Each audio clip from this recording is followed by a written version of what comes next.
Buenas tardes a todos. Gracias a los organizadores por habernos dado la oportunidad de compartir con vosotros nuestra experiencia. Yo soy el director de Bimetric, soy Javier Pallás. Bimetric está formado por un grupo de consultores.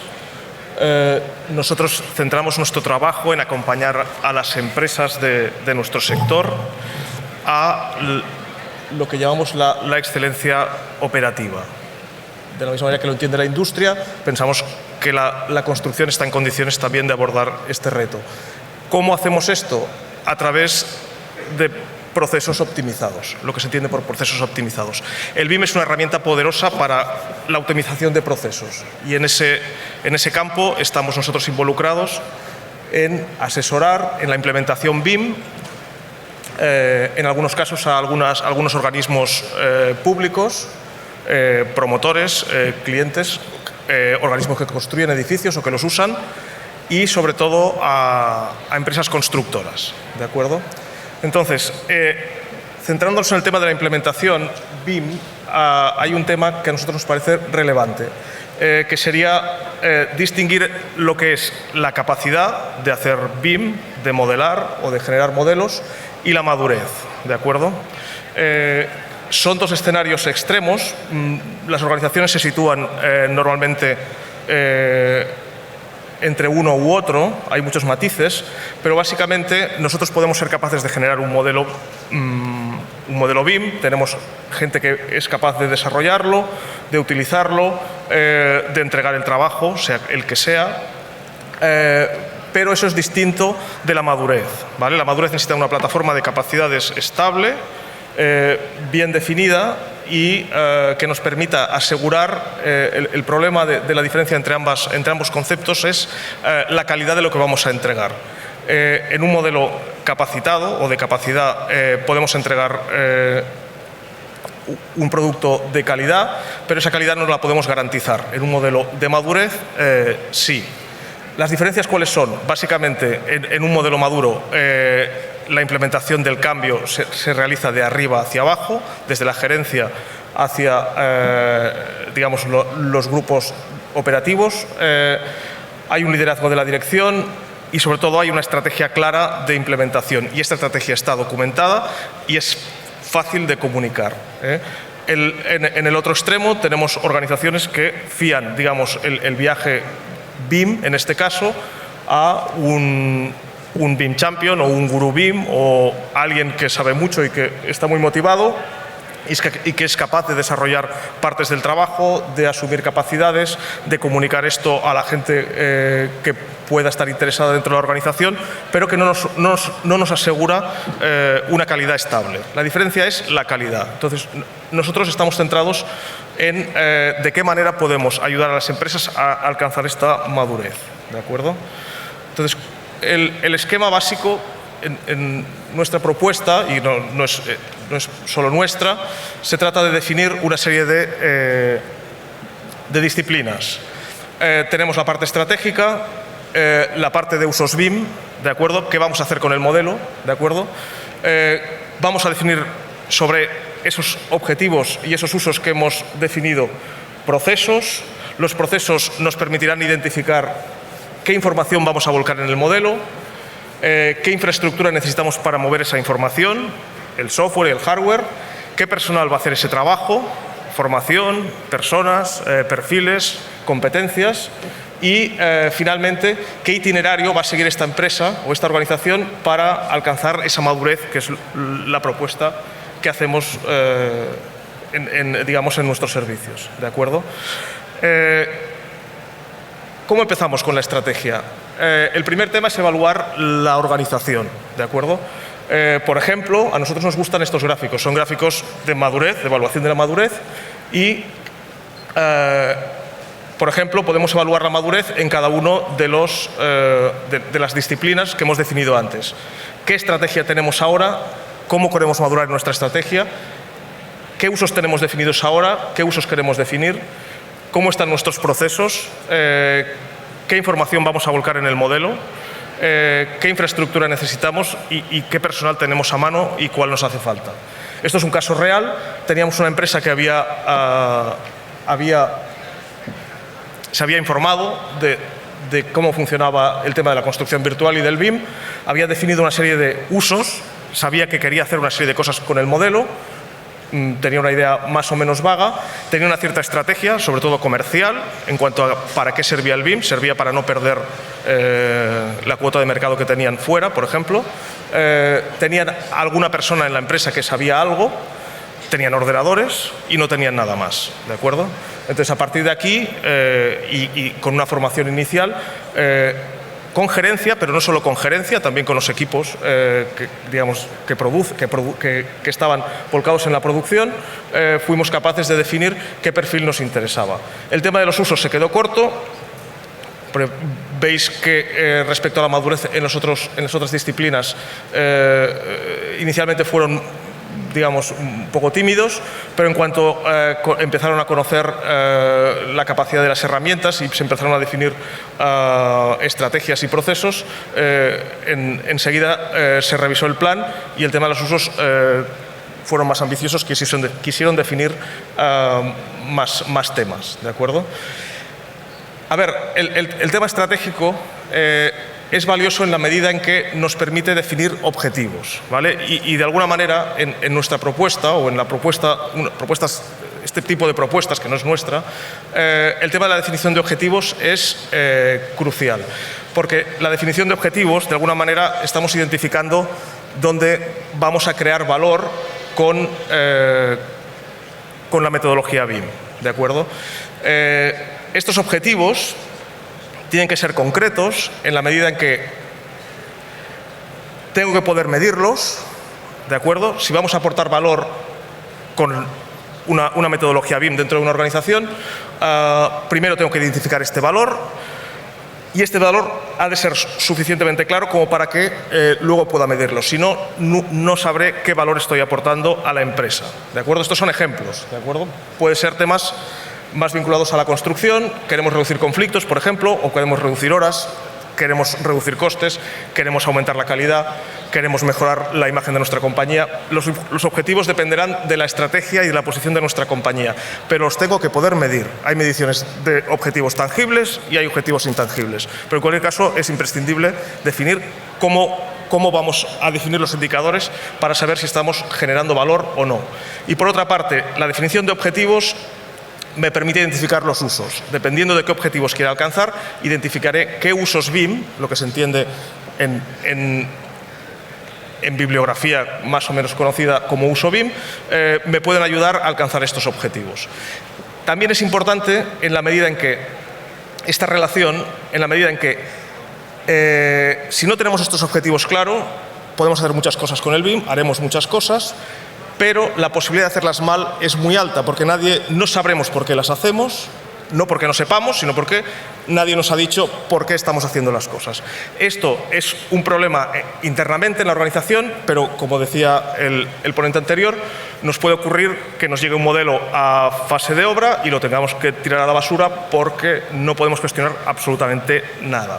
¿Por qué? No porque el arquitecto lo haya hecho mal, nadie le dijo que íbamos a necesitar nosotros en fase de obra. La colaboración también reside en la definición de estos objetivos. Una vez definidos los objetivos, se trata de identificar o ubicar estos objetivos en la cadena de valor o la cadena de producción de nuestra organización. Esto, por ejemplo, podría ser el mapa, de hecho lo es,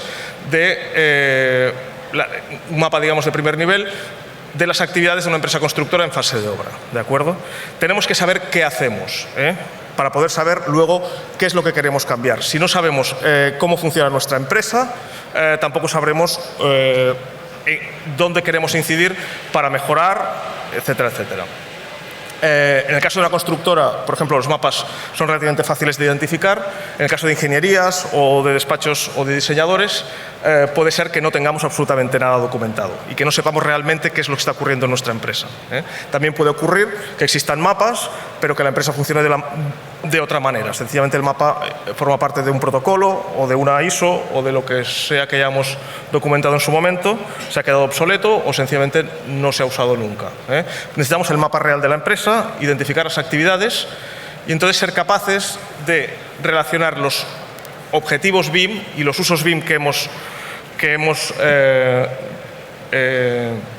hemos identificado con nuestros objetivos estratégicos, relacionarnos con las actividades. Por ejemplo, en este caso, siguiendo con el tema de la empresa constructora, tenemos actividades de plan de seguridad y salud, análisis de documentación, programa de obra, afectaciones, ocupación de obra.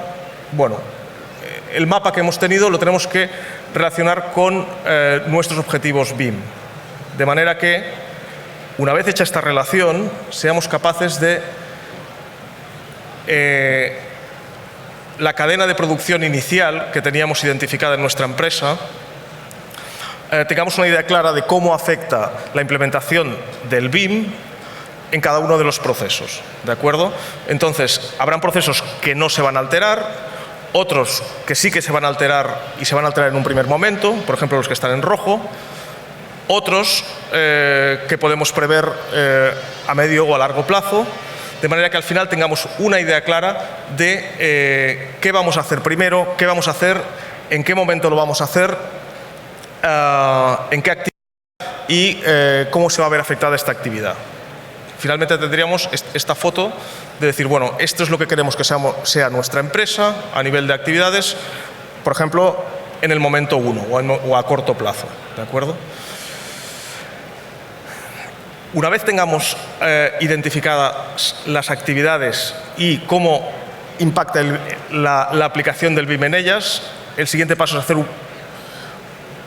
un estudio del proceso de cada una de las actividades. ¿De acuerdo? Tenemos que saber qué trabajo vamos a hacer con el modelo a un nivel muy detallado, quién va a hacer ese trabajo, cuándo se va a hacer ese trabajo, de manera que tenga una secuencia, y cuáles van a ser los entregables de ese trabajo. ¿De acuerdo?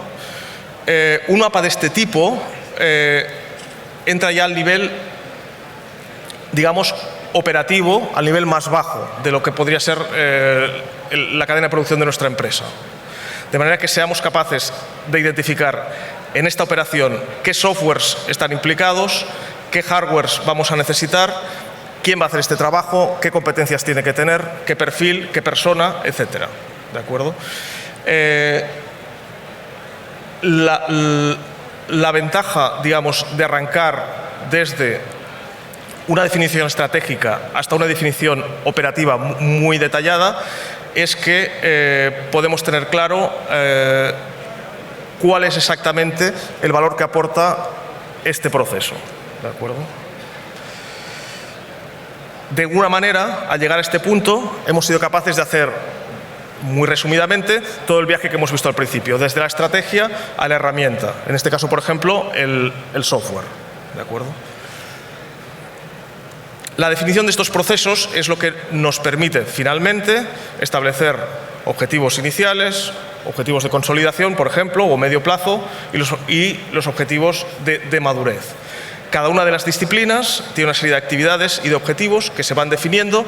Esto nos permite hacer un presupuesto de lo que cuesta la implementación del BIM, un presupuesto a corto, a medio y a largo plazo, establecer objetivos anuales, objetivos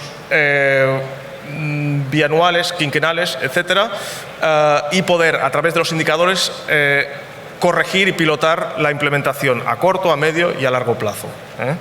Entonces, de lo que hemos visto aquí, esta definición de proceso, lo digo para un poco